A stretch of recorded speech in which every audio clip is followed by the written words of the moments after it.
नमस्कार विद्यार्थी मित्रांनो, स्वागत आहे तुमचे माझ्या यूट्यूब चॅनलवर। तर मित्रांनो, आज आपण पोलीस भरती परीक्षेमध्ये वारंवार विचारण्यात आलेले महत्त्वाचे असे 50 प्रश्न पाहणार आहोत। तरी तुम्ही व्हिडिओ शेवटपर्यंत नक्की पहा।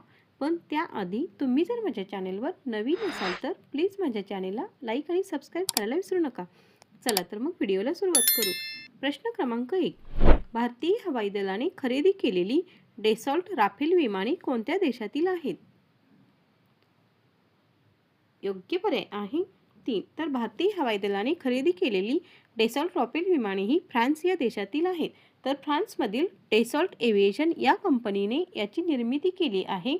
राफेलची मारक क्षमता हवेतून हवेत 150 किलोमीटर आणि हवेतून जमिनीवर 300 किलोमीटर इतकी आहे।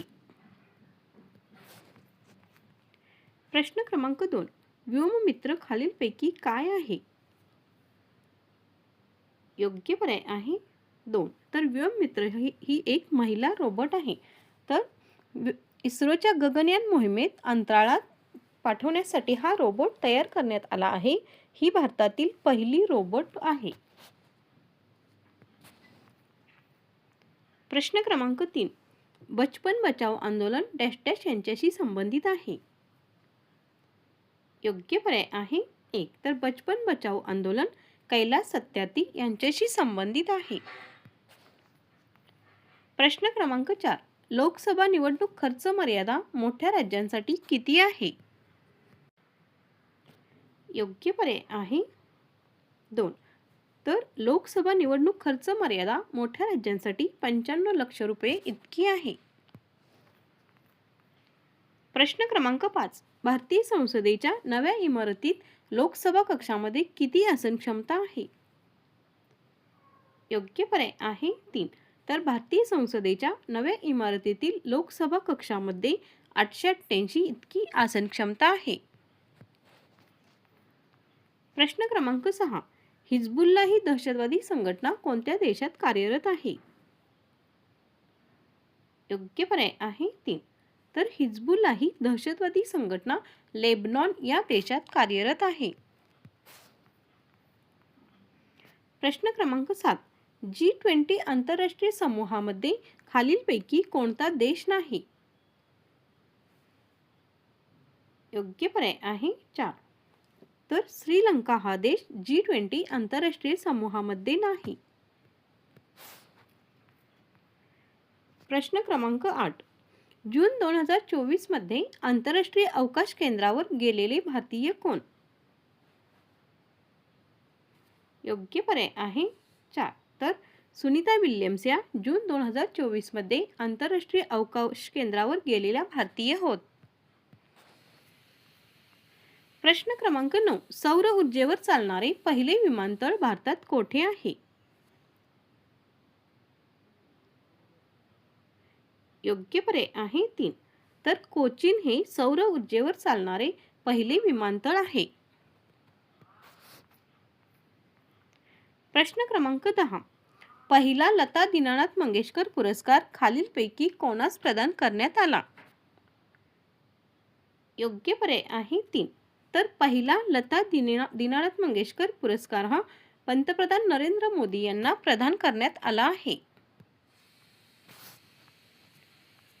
प्रश्न क्रमांक 11, प्रधानमंत्री मुद्रा योजनेअंतर्गत जास्तीत जास्त किती कर्ज मिळू शकते?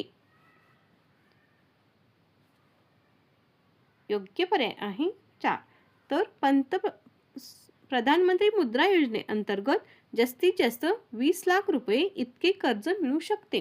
तर या योजनेची सुरुवात 8 एप्रिल 2015 ला झाली। प्रश्न क्रमांक 12, शासन आपल्या दारी अभियान हे कोणत्या वर्षी सुरू झाले? योग्य पर्याय आहे 2, तर शासन आपल्या दारी हे अभियान 2024 या वर्षी सुरू झाले। प्रश्न क्रमांक 13, मार्गारेट कोर्ट ही कुठल्या खेळाशी संबंधित आहे? योग्य पर्याय आहे 3, तर मार्गारेट कोर्ट हे टेनिस या खेळाशी संबंधित आहे। प्रश्न क्रमांक 14, नागरी सेवा दिन म्हणजे सिव्हिल सर्व्हिस डे कोणत्या दिवशी साजरा करतात? योग्य पर्याय आहे 2. तर नागरी सेवा दिन हा 21 एप्रिल या दिवशी साजरा करतात. प्रश्न क्रमांक 15. महात्मा गांधीजींचे वर्णन एका माणसाचे सैन्य म्हणजेच वन मॅन आर्मी असे कोणी केले?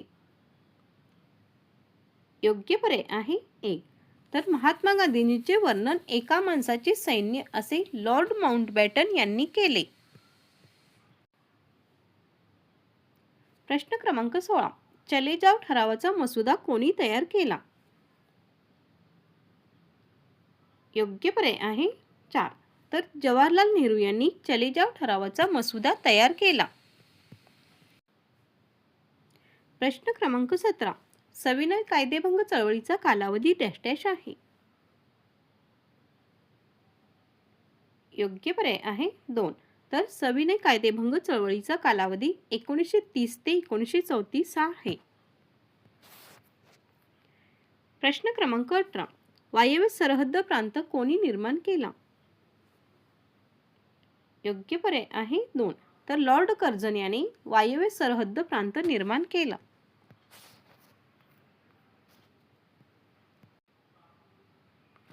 प्रश्न क्रमांक 19. 50 वर्षे ब्रिटिश राज्य तोवर टिकेल तर ना हे उद्गार खालीलपैकी कोणाचे आहेत? योग्य पर्याय आहे 2. तर 50 वर्षे ब्रिटिश राज्य तोवर टिकेल तर ना हे उद्गार स्वातंत्र्यवीर सावरकर यांचे आहे. प्रश्न क्रमांक 20. 1857च्या सातारा राजद्रोहाच्या कटाचे प्रमुख सूत्रधार कोण होते? योग्य पर्याय आहे 1. तर रंगो बापूजी हे 1857च्या सातारा राजद्रोहाच्या कटाचे प्रमुख सूत्रधार होते. प्रश्न क्रमांक 21. स्वामी विवेकानंद यांनी रामकृष्ण मिशनची स्थापना कोणत्या वर्षी केली? योग्य पर्याय आहे 1. तर स्वामी विवेकानंद यांनी रामकृष्ण मिशनची स्थापना 1897 या वर्षी केली. प्रश्न क्रमांक 22. 1828 साली रामजी भांगडिया यांच्या नेतृत्वाखाली डॅश डॅश समाजाने ब्रिटिशांविरोधी उठाव केला. योग्य पर्याय आहे 2. तर 1828 साली रामजी भांगडिया यांच्या नेतृत्वाखाली कोळी समाजाने ब्रिटिशांविरोधी उठाव केला. प्रश्न क्रमांक 23. डॅश डॅश यांना आधुनिक भगीरथी असे म्हटले जाते? योग्य पर्याय आहे 1. तर कर्मवीर भाऊराव पाटील यांना आधुनिक भगीरथी असे म्हटले जाते.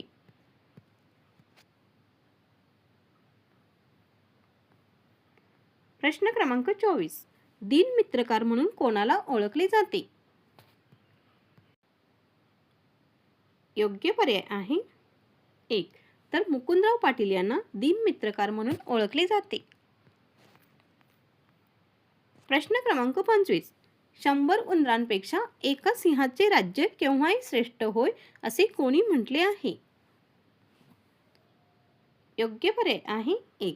तर 100 उंदरांपेक्षा एक सिंहाचे राज्य केव्हाही श्रेष्ठ होय असे व्हॉल्टेअर यांनी म्हटले आहे. प्रश्न क्रमांक 26. भूगर्भातील पदार्थांचा अभ्यास या शास्त्राचे नाव खालीलपैकी कोणते? योग्य पर्याय आहे 1. तर भूगर्भातील पदार्थांचा अभ्यास या शास्त्राचे नाव मिनरॉलॉजी असे आहे. प्रश्न क्रमांक 27. बुडापेस्ट ही कोणत्या देशाची राजधानी आहे? योग्य पर्याय आहे 1. तर बुडापेस्ट ही हंगेरी या देशाची राजधानी आहे. प्रश्न क्रमांक 28. कोलोराडो हे वाळवंट कोणत्या खंडामध्ये आढळते? योग्य पर्याय आहे 2. तर कोलोराडो हे वाळवंट उत्तर अमेरिका या खंडामध्ये आढळते. प्रश्न क्रमांक 29. जिब्राल्टरच्या सामुद्रधुनीने खालीलपैकी कोणते समुद्र जोडले गेले आहेत? योग्य पर्याय आहे 2. तर जिब्राल्टरच्या सामुद्रधुनीने भूमध्य समुद्र व अटलांटिक महासागर हे समुद्रात जोडले गेले आहेत. प्रश्न क्रमांक 30. अरवली, हिमालय, आल्प्स, रॉकी व अँडीज हे खालीलपैकी कोणत्या प्रकारचे पर्वत आहेत? योग्य पर्याय आहे 2. तर अरवली, हिमालय, आल्प्स, रॉकी व अँडीज हे वलीय या प्रकारचे पर्वत आहेत. प्रश्न क्रमांक 31. पनामा कालवा हा डॅश डॅश महासागरांना जोडतो. योग्य पर्याय आहे 2. तर पनामा कालवा हा अटलांटिक व पॅसिफिक महासागरांना जोडतो. प्रश्न क्रमांक 32. ग्रेट बॅरियर रीफ कोणत्या ठिकाणी आहे?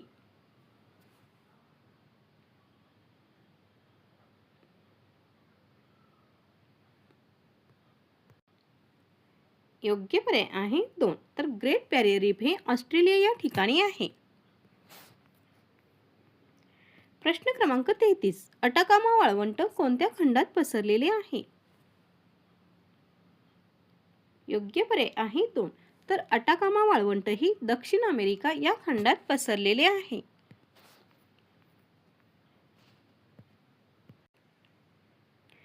प्रश्न क्रमांक 34.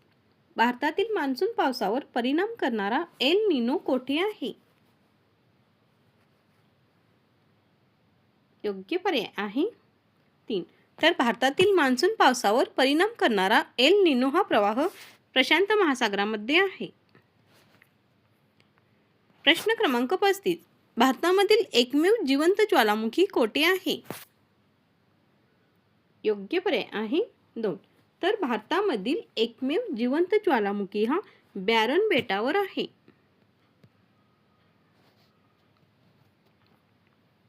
प्रश्न क्रमांक 36.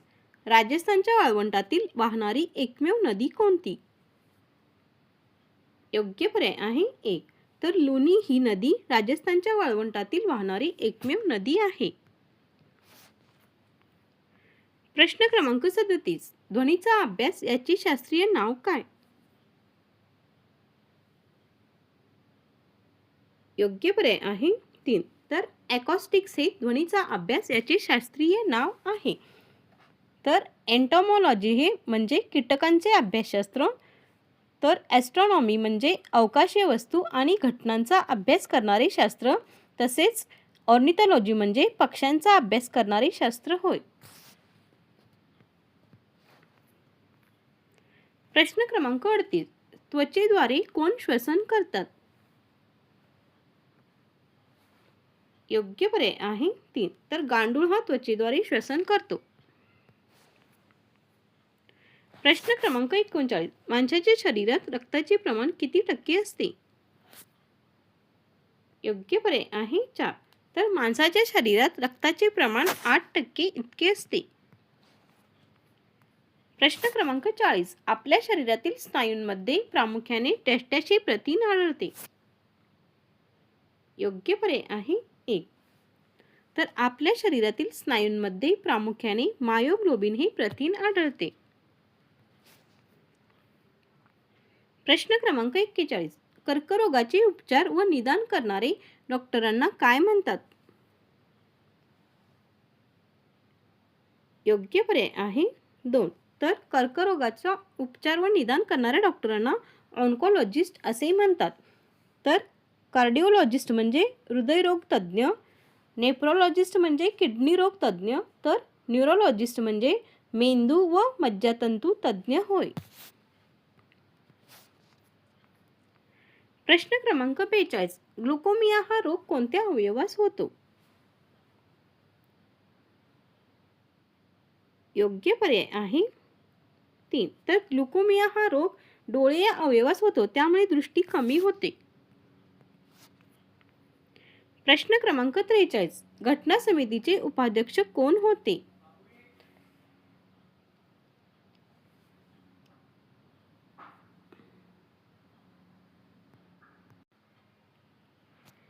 योग्य पर्याय आहे 2.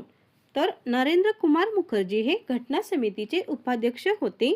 तर घटना समितीचे अध्यक्ष हे डॉक्टर राजेंद्र प्रसाद हे होते. प्रश्न क्रमांक 44. डॅश डॅश म्हणजे घटनाकारांची मन, इच्छा व आकांक्षा जाणून घेण्याची गुरुकिल्लीच होय. योग्य पर्याय आहे 3. तर घटनेचा सरनामा म्हणजे घटनाकारांची मन, इच्छा व आकांक्षा जाणून घेण्याची गुरुकिल्लीच होय. प्रश्न क्रमांक 45. भारतीय राज्यघटनेत अपराध्यांच्या दोष सिद्धीबाबत संरक्षण अनुच्छेद डॅश डॅश मध्ये दिले आहे. योग्य पर्याय आहे 3. तर भारतीय राज्यघटनेत अपराध्यांच्या दोष सिद्धीबाबत संरक्षण अनुच्छेद कलम 20 मध्ये दिले आहे. प्रश्न क्रमांक 46. हिंदी भाषेच्या विकासासाठीचे मार्गदर्शक तत्व भारतीय राज्यघटनेच्या डॅश डॅश कलमांमध्ये दिले आहे. योग्य पर्याय आहे 3. तर हिंदी भाषेच्या विकासासाठीचे मार्गदर्शक तत्व भारतीय राज्यघटनेच्या कलम 351 या कलमामध्ये दिले आहे. प्रश्न क्रमांक 47. भारतीय राज्यघटनेतील 8वे परिशिष्ट खालीलपैकी कोणत्या बाबीशी संबंधित आहे. योग्य पर्याय आहे 2. तर भारतीय राज्यघटनेतील 8वे परिशिष्ट हे राजभाषेशी संबंधित आहे. प्रश्न क्रमांक 48. भारतीय संविधानातील मतदानाचा हक्क कोणत्या अनुच्छेदात समावेश आहे. योग्य पर्याय आहे 2. तर भारतीय संविधानातील मतदानाचा हक्क हा अनुच्छेद 326 या अनुच्छेदात समावेश आहे. प्रश्न क्रमांक 49. शासनाने केलेल्या खर्चाची हिशोब तपासणी कोणती संसदीय समिती करते. योग्य पर्याय आहे 2. तर शासनाने केलेल्या खर्चाची हिशोब तपासणी ही लोकलेखा समिती ही करते. शेवटचा प्रश्न. प्रश्न क्रमांक 50. संसदेमध्ये अप्पर हाऊस कोणाला म्हणतात. योग्य पर्याय आहे 2. तर संसदेमध्ये राज्यसभेला अप्पर हाऊस असे म्हणतात. तर मित्रांनो, असेच नवनवीन व्हिडिओ पाहण्यासाठी माझ्या चॅनेलला नक्कीच सबस्क्राईब करा व बेल आयकॉनलाही प्रेस करायला विसरू नका, म्हणजे तुम्हाला माझ्या नवनवीन व्हिडिओचे नोटिफिकेशन मिळत जाईल. धन्यवाद.